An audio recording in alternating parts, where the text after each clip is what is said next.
कल्पना करा, पुण्याच्या एका गजबजलेल्या पबमध्ये रात्रीची पार्टी रंगात आलीये.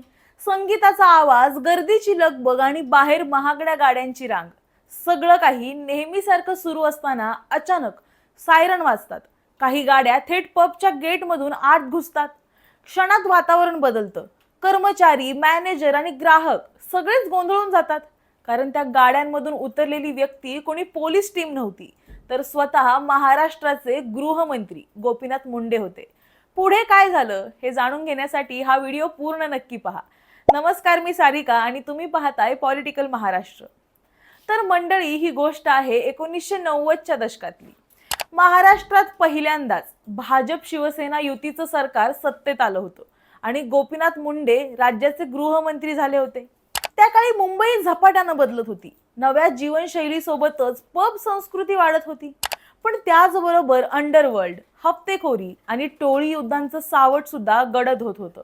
मुंबईच्या या बदलांचा परिणाम शेजारच्या पुण्यावर सुद्धा दिसू लागला होता. शहरात नवीन पब उघडू लागले होते. रात्रीचं जगणं बदलू लागलं होतं आणि त्याच सोबत गुन्हेगारीचं सावट सुद्धा वाढू लागलं होतं. पुण्यातील प्रसिद्ध 10 डाउनिंग स्ट्रीट पबवर हप्ता वसुलीच्या वादातून गोळीबार झाला. सुदैवानं मालक बचावला. पण या घटनेनं एक गोष्ट स्पष्ट झाली होती. मुंबईतील गँग वॉर आता पुण्याच्या दारात येऊन पोहोचलं होतं. त्यानंतर अनेक व्यावसायिकांमध्ये भीतीचं वातावरण निर्माण झालं. याच काळात नगरच्या रस्त्यावर ब्लॅक कॅडिलॅक नावाचा एक पब सुरू झाला. त्या काळच्या पुण्यात हा पब एक वेगळंच आकर्षण बनला. नव्या पब संस्कृतीचं प्रतीक म्हणून त्याची ओळख निर्माण झाली होती.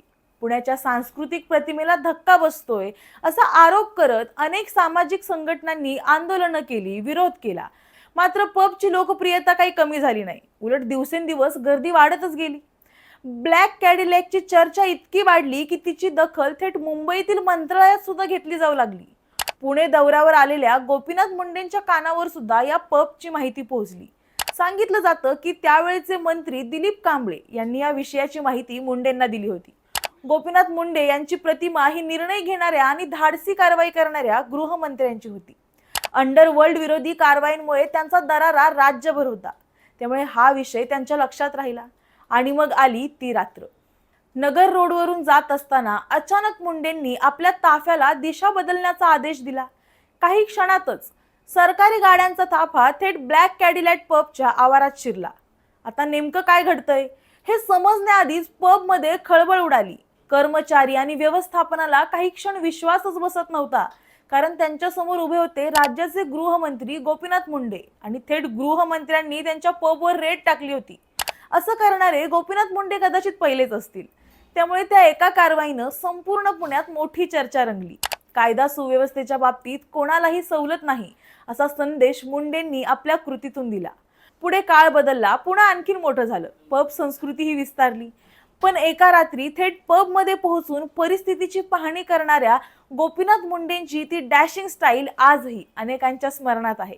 आज त्यांच्या पुण्यतिथी निमित्त महाराष्ट्राच्या राजकारणातील त्या बेधडक नेतृत्वाची आणि निर्णय क्षमतेची ही आठवण पुन्हा एकदा ताजी होते. कारण काही नेते भाषणांनी लक्षात राहतात, तर काही आपल्या कृतींमुळे इतिहासात नोंदवले जातात. गोपीनाथ मुंडे हे त्यापैकीच एक. तुम्हाला गोपीनाथ मुंडेंचा हा किस्सा माहीत होता का हे आम्हाला कमेंटमध्ये नक्की सांगा. व्हिडिओ आवडला असेल तर लाईक करा, शेअर करा आणि पाहायला विसरू नका पॉलिटिकल महाराष्ट्र.